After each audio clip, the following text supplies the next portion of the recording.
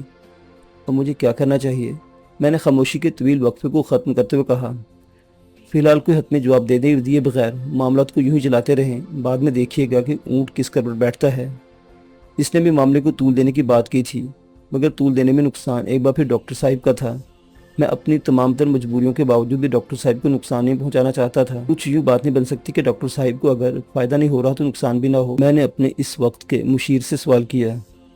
کوئی بھی پوری فیصلہ کرنے کی صورت ہے تو یہی ہوگا۔ مارگریٹ اب بھی اپنی رائے پر قائم تھی۔ ایک بار اس گرداب سے نکل آؤ تو پھر سوچا جا سکتا ہے کہ انہیں فائدہ پہنچ سکتا ہے تو کس طرح پہنچ سکتا ہے۔ ٹھیک ہے، میں نے اپنی کوئی رائے نہ ہونے کی وجہ سے اس کی بات مان لی تھی، مگر رات بھر اسی کشمکش میں گزاری کے اس جال سے بچا کس طرح جا سکتا ہے۔ مارگریٹ کی رائے سے اتفاق کرتے ہوئے کوئی واضح لاہ عمل میرے ذہن میں نہیں تھا، مگر اگلے روز کیبنٹ سیکرٹری مسٹر مکھرجی سے ملاقات ہوئی تو امید کی کرن نظر آئی۔ صورتحال یہ تھی کہ مرکز میں جنتا پارٹی کی حکومت تو قائم ہو چکی تھی، مگر صوبوں میں اب بھی کانگریس کی وزارتیں قائم تھی۔ جمہوری روایت تو یہ تھی کہ انتخابی عمل میں عوام نے جس وسیع پیمانے پر اندرا اور اس کی کانگریس پر عدم اعتماد کا اظہار کیا تھا، اس کے بعد انہیں استعفے پیش کر دینے چاہیے تھے، مگر ایسا نہیں ہوا تھا۔ وہ نہ صرف اپنی کرسی پر پراجمان رہے بلکہ انہوں نے جنتا حکومت کو نئی دہلی تک محدود کر رکھا تھا۔ مرکزی حکومت کے ہر پیغام کو کانگریسی وزیر اعلیٰ ٹال دیتے تھے۔ اس دوران جنتا حکومت کے سامنے فوری حل طلب جو مسئلہ آیا وہ قائم مقام صدر کو مستقل کرنے یا نہ کرنے کا تھا۔ صدر کے انتخاب میں لوک سبھا اور راجیہ سبھا کے علاوہ صوبائی اسمبلی بھی ووٹ دیتی تھیں۔ انتخابی مہم کے دوران بھارت کے صدر فخر الدین علی احمد انتقال کر گئے تھے، جس کے بعد نائب صدر بی ڈی جٹی صدر کے فرائض انجام دے رہے تھے۔ جنتا حکومت اس پوزیشن میں نہیں تھی کہ اپنے صدارتی امیدوار کو کامیاب کروائے، کیونکہ راجیہ سبھا اور صوبائی اسمبلی اب بھی اندرا کے کنٹرول میں تھی۔ نتیجہ یہ ہوا کہ مسٹر جٹی ہی کو بقیہ مدت کے لیے صدر جمہوریہ رہنے کی توثیق کر دی گئی تھی۔ اندرا کے خلاف تحقیقاتی کمیشنوں کا شور بلند ہوا تو ہر شخص کو کچھ نہ کچھ ہونے کی توقع تھی۔ خود اندرا بھی ان کمیشنوں سے اس حد تک بوکھلا گئی تھی کہ انہوں نے پیغام بھجوایا کہ اگر جنتا حکومت ان کی ذات کے بارے میں یہ عدالتی کمیشن نہ قائم کرے تو وہ اپنے وزراء اعلیٰ کو مرکزی حکومت سے تعاون کرنے کے لیے کہہ سکتی ہیں۔ اس پیشکش پر سمجھوتا نہ ہو سکا تو ان کی جانب سے دوسری تجویز آئی کہ وہ وزراء اعلیٰ سمیت کانگریسی ممبران سے استعفے بھی دلوا سکتی ہے، بلکہ ان سے کہلوا سکتی ہے کہ اسمبلیاں توڑ کر نئے انتخابات کروائے جائیں۔ لیکن جنتا حکومت کا تو ہر فرد اندرا کے خلاف بغض دیے بیٹھا تھا۔ چند وہ افراد جو اس مرحلے پر اندرا سے مفاہمت کی بات کرتے تھے انہیں معطوب قرار دے دیا گیا تھا۔ رہی صحیح کسر امریکیوں نے پوری کر دی تھی۔ انہوں نے کانگریس کو ایک بار پھر دو حصوں میں تقسیم کرنے کی تیاریاں پوری کر لی تھی۔ اسمبلی میں اندرا کانگریس کے لیڈر چاون ان کی مٹھی میں تھے اور انہی کے ذریعے وہ کانگریس پر قبضہ کرنے کی فکر میں تھے۔ امریکیوں کے نظریے کے مطابق اس دنیا کے باہر روس کی سب سے بڑی منڈی کو ختم کرنے کے لیے ضروری تھا کہ ہندوستان سے اندرا بلکہ نہرو خاندان کے عمل دخل کو ختم کر دیا جائے۔ چاون کی صورت میں انہیں بہترین مہرہ بھی دستیاب ہو گیا تھا۔ صوبوں کے وزراء اعلیٰ یہ بات اچھی طرح جانتے تھے کہ انتخاب ہو جانے کی صورت میں وہ سب بھی اقتدار سے محروم ہو جائیں گے، مگر جنتا حکومت کی لاچارگی کا یہ عالم تھا کہ نہ تو صدر ان کا تھا اور نہ ہی گورنر، جبکہ ہندوستانی آئین کے مطابق گورنروں کا تقرر بھی صدر کے حکم سے ہوتا تھا۔ اس لنگڑے اقتدار سے تمام ہی افراد جذبیز ہو رہے تھے، مگر سب سے طیش میں چرن سنگھ تھے۔ وہ خود بھی کبھی اتر پردیش کے وزیر اعلیٰ رہ چکے تھے اور اندرا نے روس کے دورے کے دوران انہیں برطرف کروایا تھا۔ اب وزارت عظمیٰ کی دوڑ میں ہارنے کے بعد انہوں نے سوچ کر وزیر داخلہ بننا گوارا کیا تھا کہ یوں اقتدار ان کے ہاتھوں زیادہ دور نہیں ہوگا، مگر صوبوں کے وزراء اعلیٰ ان کے حکم پر ایس ایچ او کا تبادلہ کرنے کے لیے تیار نہیں تھے اور آئینی اور قانونی طور پر وہ انہیں مجبور بھی نہیں کر سکتے تھے۔ وہ روز اول سے صوبائی حکومتوں کو برطرف کرنے کے حامی تھے، مگر صدر ان کا مشورہ ماننے کے لیے تیار نہیں تھے۔ کیبنٹ سیکرٹری مسٹر این کے تیواڑی سے میری گفتگو کا موضوع بھی یہی تھا۔ وہ خود بھی صوبائی اسمبلیوں کو فوری برطرفی کی زبردست حامی تھے اور اس سلسلے میں معراج کے رویے پر شاکی تھے۔ ان کا خیال تھا کہ معراج کو اس معاملے میں چرن سنگھ کو آگے بڑھانے کے بجائے خود صدر کو خط لکھنا چاہیے اور واضح طور پر اسمبلیوں کی برطرفی کی بات کرنی چاہیے۔ میں ان کے تمام دلائل سے اتفاق کرتا تھا کہ جیسے جیسے وقت گزرتا جائے گا اندرا مخالف لہر میں وہ شدت نہیں رہے گی، اس لیے ہمیں فوری طور پر صوبائی انتخابات کروا دینے چاہیے۔ میری رضامندی کی ایک اور وجہ یہ بھی تھی کہ اگر صوبائی حکومتیں برطرف ہو جاتی ہیں تب ذاتی طور پر مجھے سب سے بڑا فائدہ یہ پہنچ سکتا تھا کہ میرے منصوبے میں گپتا کا عمل دخل نہ ہونے کے برابر ہو جاتا۔ اس وقت میں گپتا کا محتاج تھا، اس لیے تھا